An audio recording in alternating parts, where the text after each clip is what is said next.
to the Love Breakthrough Summit. I am so excited to be here today with this lovely woman who I adore. Her and I have some synergy around a wonderful topic that we're going to talk about today. And her name is Helena Hart. I want to welcome you here, Helena. Thank you so much for joining me for this session. Thank you so much. I'm really excited to be here, feeling a little under the weather today, but I was so excited about this interview. I had to come on, and I'm thrilled to be sharing all of my tools with everyone watching. Well, I have to tell you, you show all the women how to look good even when you're feeling sick. So you look Oh, thank amazing. you. I can't imagine what you look like when you're up to par. Oh, you're so sweet. Thank you. Yes, I'm leaving town tomorrow, so I knew I had to make it to this interview today. So I'm so excited to share this message with everyone because I think it's really, really important and something everyone can relate to. Awesome, awesome. So why don't you start by telling our viewers who you are and how did you get into this space, this dating and love and relationship space? Oh, great question. Yeah, so I'm a certified life and relationship coach. My background's in psychology. I have a master's in psychology. So I've always been interested in helping people, educating people, and just really working with women in particular to really improve their lives. But the reason why I decided to become a relationship coach was because of my own love life, how terrible it was before I turned everything around and just such a drastic difference and all the shifts I made within myself. I knew that this is what I was put on this planet to do, is to help other women do the same for themselves. Wow, I'm so excited about that. And I thank you again for joining us today. We're going to dive right in. Helena's topic, we're going to talk about stop dating the wrong man. Anyone who is familiar with me know that I love this topic, stop dating the wrong man. And I want to jump right into it, ladies, so that we can take advantage of every juicy moment of our time together, because this is going to be a juicy session. So you might want to get your notepad and your pen out so you can take some notes and sit back and really, really marinate on this information. So, Alina, I wanted to jump right in by asking you about, why do so many women really date the wrong type of men? Great question. I have so much to say. I wrote a whole book on this. Stop attracting the wrong men so you can attract the right one. So how much time do we have? Because I have so many tools around this. Really what I found is it all goes back to our subconscious mind, which is just constantly pulling us towards what feels familiar to us. So let's say, it has a lot to do with what your caretakers were like or your parents growing up, what love felt like to you earlier in life. And your subconscious is really just committed to survival and homeostasis, like keeping you safe. It doesn't make judgments like, oh, this is a good guy for you, or this it wouldn't be a good partner. It's all about just keeping you safe, pulling you towards what feels familiar. So when a man shows up who fits right in with your old relationship patterns, or what love felt like to you earlier in life, your subconscious wants to say, oh, this is familiar. You've survived this. You can handle this. And it will create that spark of attraction with the type of men who fit into those old wounds, even if he's not necessarily a good partner for you, if that makes sense.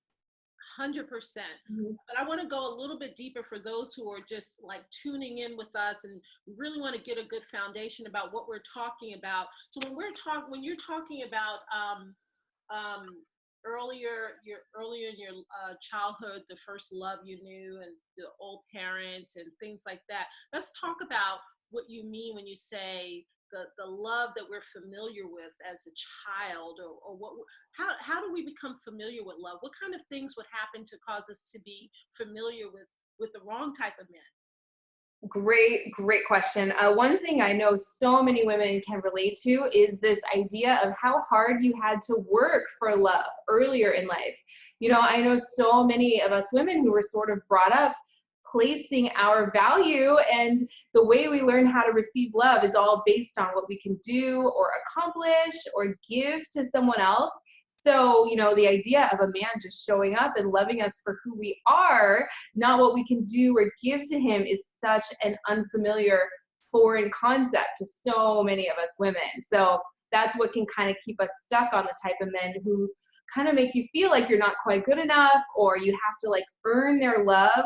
And that's just one example. You know, what we do is we're trying to heal that wound through those emotionally unavailable men, or men with anger issues or addiction issues, whatever the case may be, for what love felt like to you earlier in life. Why do you think we carry those wounds, and look for love that is connected to those wounds? Why do you think we do that? That's an interesting question. You know, there's a concept in psychology called repetition compulsion, and it's kind of a big phrase, but it's, you know, it's putting yourself in a similar situation over and over and over, because your brain is trying to like work out a solution. If you've ever known, you know, a woman who, let's say, is in a relationship with an addict or someone with some kind of issue, she finally leaves that relationship and she gets into another one with the same type of man with the same issues. Like, you probably know women like that, right?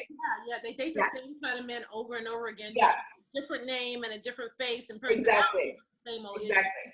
Yeah, so that's an example. It's like your brain is trying to work out this solution, heal that wound through trying to get love from certain types of men. For me, it was like the emotionally unavailable man like that would show up. I'd sort of put him on a pedestal, and then I'd sort of, even in very subtle ways, try to like prove myself to him or win his love.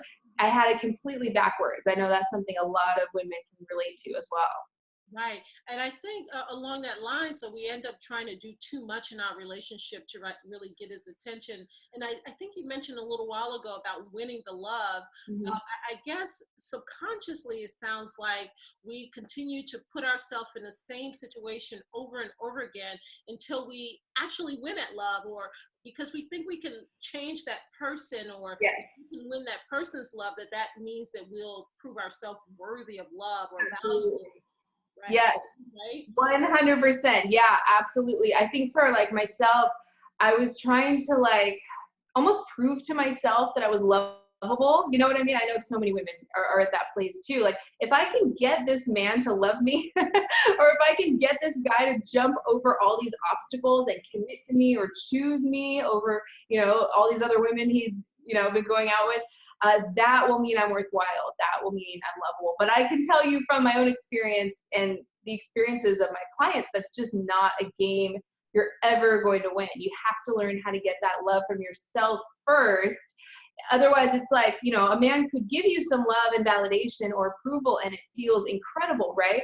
But he can't keep that going forever. It's like what your soul is really seeking is that love from yourself. That's the only way. Otherwise, it's like a drug effect. It can't last. It's like you're going to always need more and more and more of it. And eventually, you're not going to be able to get any more of it. So you kind of crash and burn in that way. I call that wound expiration, right? I think we're so Oh, wound driven, right? yeah. And I think that's what drives many women to become super successful, get their PhD and get their home and car, all of their stuff, right? And we get to this lofty place and we're so educated, we have so much stuff and our money and everything together. And because we're wound driven, and then there's this wound expiration. Mhm. And then it seems like this is a point for some women that they start saying, I don't get it. Mhm.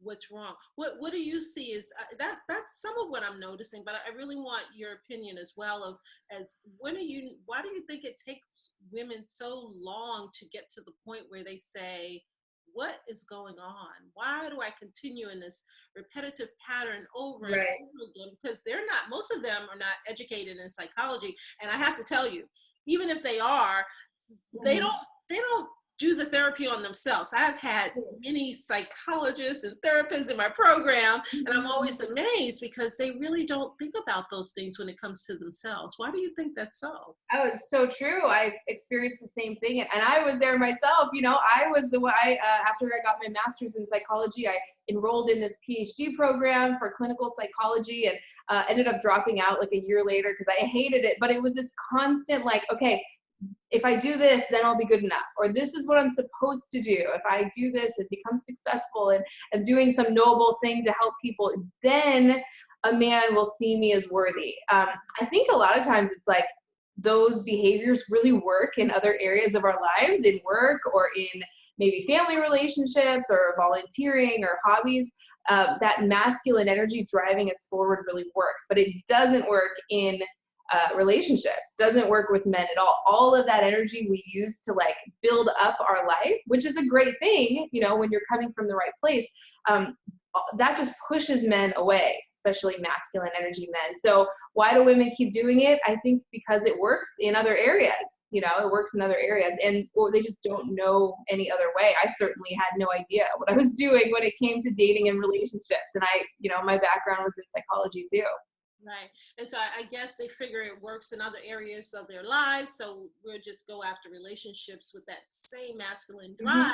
But I think they get stuck because, I mean, tell me, why do you think they get stuck at that point? I don't want to give all the answers. I want you to tell me the answers. But tell me, because when they meet a masculine man, what actually happens in those cases if they're coming with masculine energy, and a lot of masculine alpha women, they really want a man who's masculine, who's powerful and just as successful as they are, but what happens when they come with the masculine energy and the man has masculine energy? Does it really Yeah. work? Yeah. This is there's some new concepts I'm working on in my practice, new tools and stuff. I think of it as like two magnets with the same charge. They just push each other apart, right? So in order for a man to want to pursue you and build attraction with you and feel a deep connection where he just doesn't want to lose you, he has to feel this pull towards you. So if you're constantly pushing forward with your actions and giving to him constantly and doing things for him, even mentally, like obsessing about him, you know, thinking about him even when he's not right in front of you all the time, strategizing, trying to like, you know, make all of this work out so your life will finally be complete. All of that energy just pushes him away. So in order for him to want to come towards you, there needs to be that space. You have to create that space. And once you learn how to do that, to switch into your feminine energy, he's going to want to walk into that space if he is the right man for you and if he's a masculine energy man. Hmm.